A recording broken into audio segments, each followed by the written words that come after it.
Hi class, today is January the 7th. The essential question is, how do I find an inverse?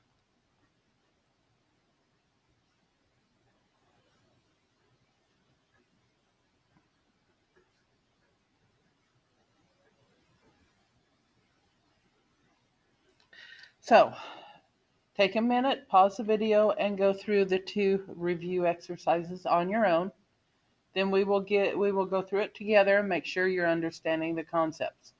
By doing the review on your own and then checking your work, you know if you're getting it or not. So please pause the video now. Okay, I hope that you were successful in completing the work. Let's see if you remember what it means. This is my expression. When I take the function f and I use x as my variable, I get the expression 5 times x squared minus 1. When I substitute negative 2 in for x, I get my function evaluated with 2 gives me 5 times negative 2 squared minus 1. So when I take my function and evaluate it with negative 2, I'll get negative 2 times 2. Negative 2 is 4. 5 times 4 is 20 minus 1.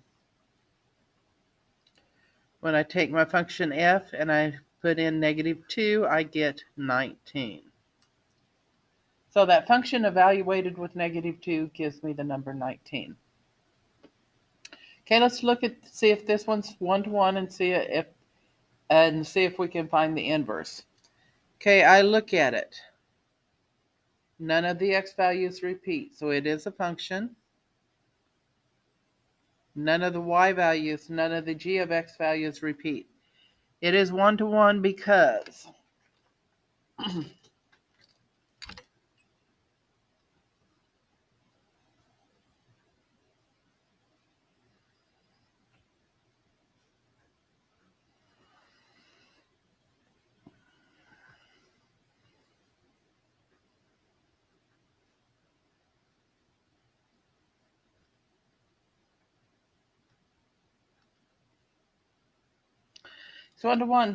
no input or output repeats. So how do we find the inverse?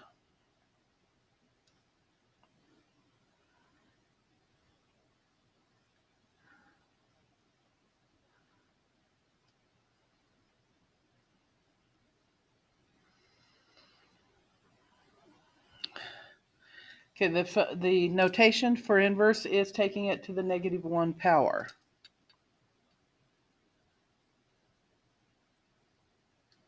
So 0, 5, switch them around. It becomes 5, 0. 1, 2, switch them around. Becomes 2, 1. Negative 2, 8, switch them around. Becomes 8, negative 2.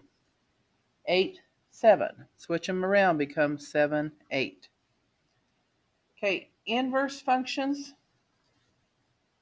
Okay, a function that undoes the action of another function.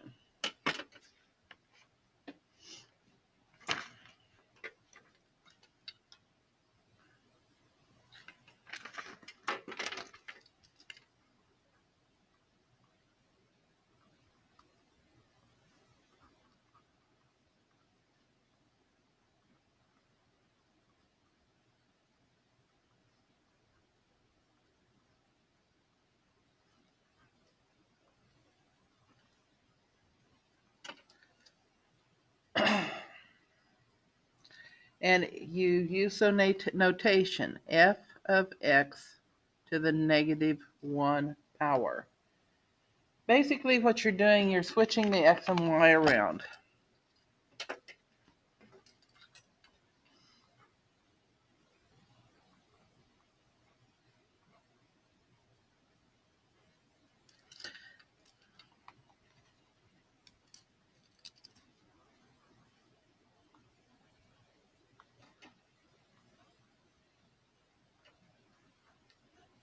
Now, it is very, very important to remember you can only do this if the function is 1 to 1.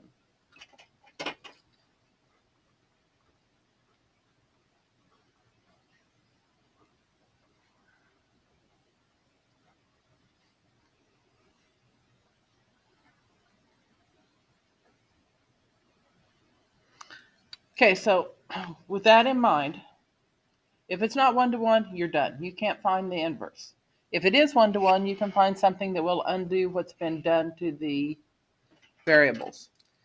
Okay, so we're looking at this set of points. 0, -3, 8, 7. Nothing repeats, so it is a function. 2, 5, 8, -10. Nothing repeats, so it is a 1 to 1 function. Okay, 0, 2 becomes 2, 0. -3, 5 becomes 5, -3. 8, 8. It doesn't make much difference there, does it? Becomes 8, 8. 7, -10 becomes -10, 7. Okay, hopefully you had no trouble with that. You're just flip-flopping those two numbers around. Okay, so to graph an inverse, you do the same idea. You've got points and you're going to graph their inverse. So if I'm looking at the point 3, 5, it becomes the point 5, 3. Switch it around. If I'm looking at the point -1, 4, it becomes a point 4, -1. The point -3, -2 becomes the point -2, -3. So let's graph it. 5, 3, 1, 2, 3, 4, 5, 1, 2, 3. There's 5, 3.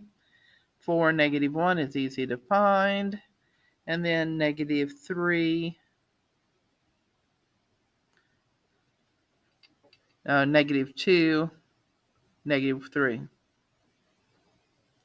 Then just connect your dots and you are done.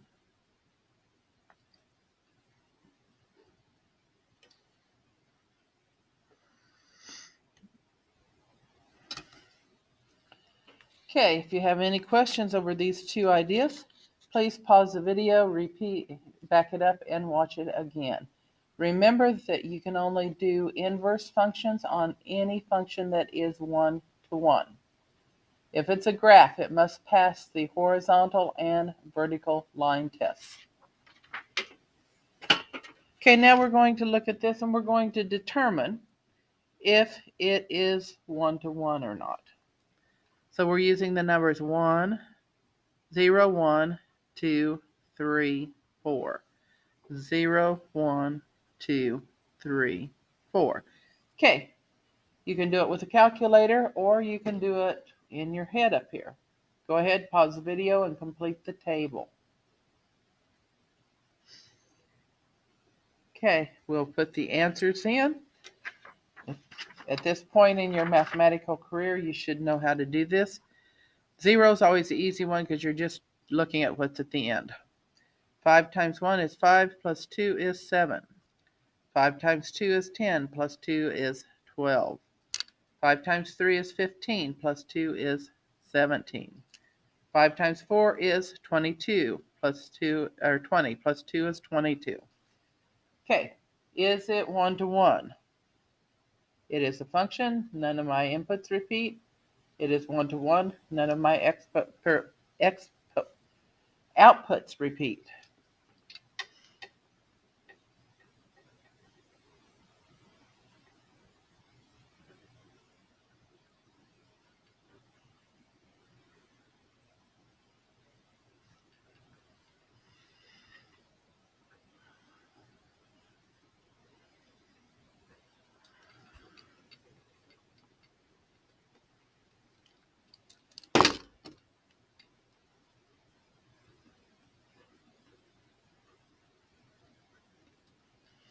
Oh, come on, hands. You need to work better than that. Okay, it is 1-to-1 because no input or output repeats. There will be an inverse. Okay, so for the inverse,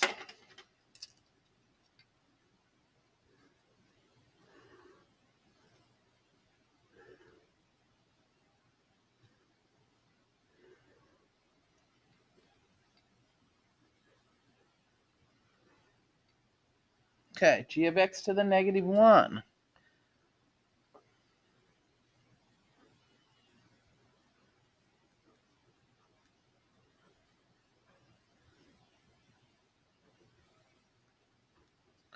Okay, switch them around. Oh, I can't do it this way. I did that same when we were explaining it this morning during class. Shame, shame, shame on me. I made the same mistake twice. And I cut it at the same point both times. Part of it is I'm trying to remember to put in enough lines. So 0, 2, switch it around becomes 2, 0. 1, 7, switch it around becomes 7, 1. 2, 12 becomes 12, 2. 3, 17 becomes 17, 3. 4, 22 becomes 22, 4.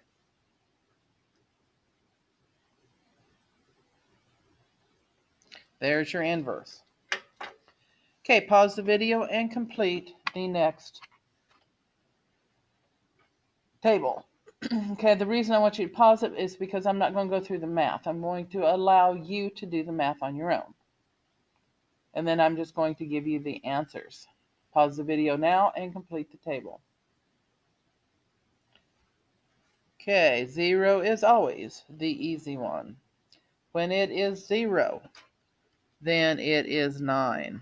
When x is 1, then your output is 4. When x is 2, then your output is 1. When x is 3, your output is 0. When x is 4, you get 1 again. Okay, is it a function? Well, yeah, it's a function. None of your x values repeat. Is it 1-to-1? No, because you see we have the y's repeat, the outputs repeat. So it is a function.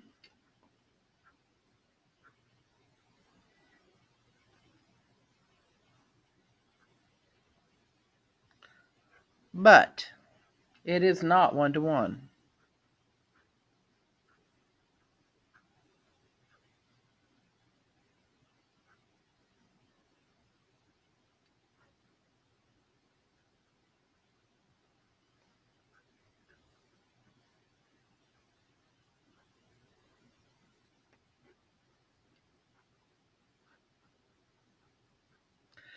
The output 1 repeats, so you cannot find an inverse.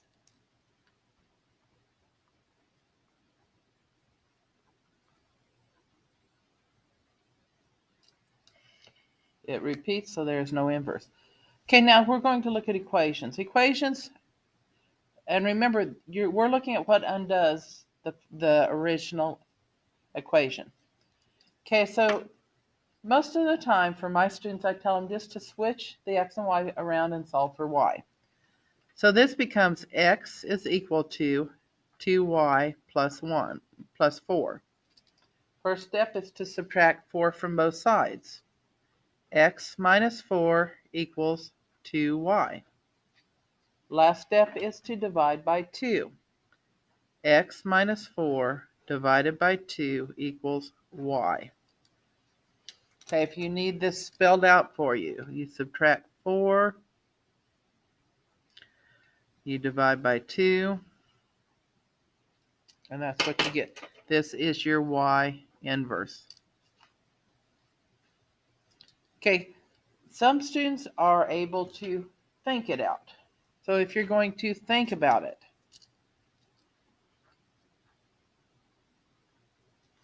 okay, the last thing I did to my x was to subtract 4.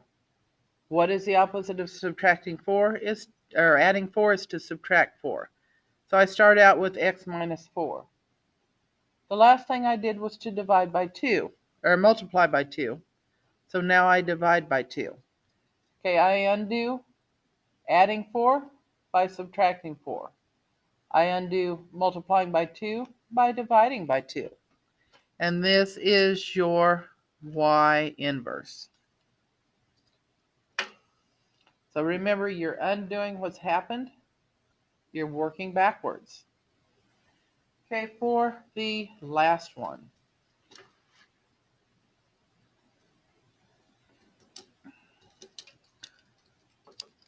Okay, to replace, to substitute in, it is.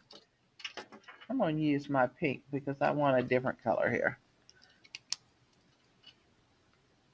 X is equal to 3y minus 1 divided by 4.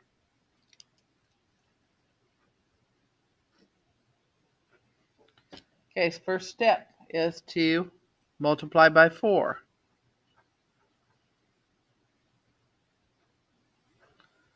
Next step is to add 1.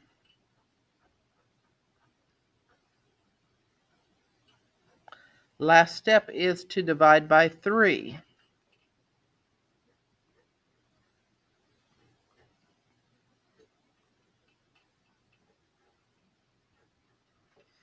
And that's what you end up with. 4x plus 1 over 3 is my inverse.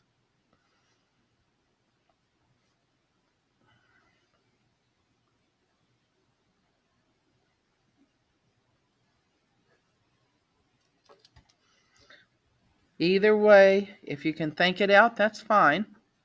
But for the most part, when we get into the fractional equations, it's easiest just to go ahead and write it all out. That way you're doing it in order and you know that you've done it correctly. Okay, and that is how you find the inverses of one-to-one functions.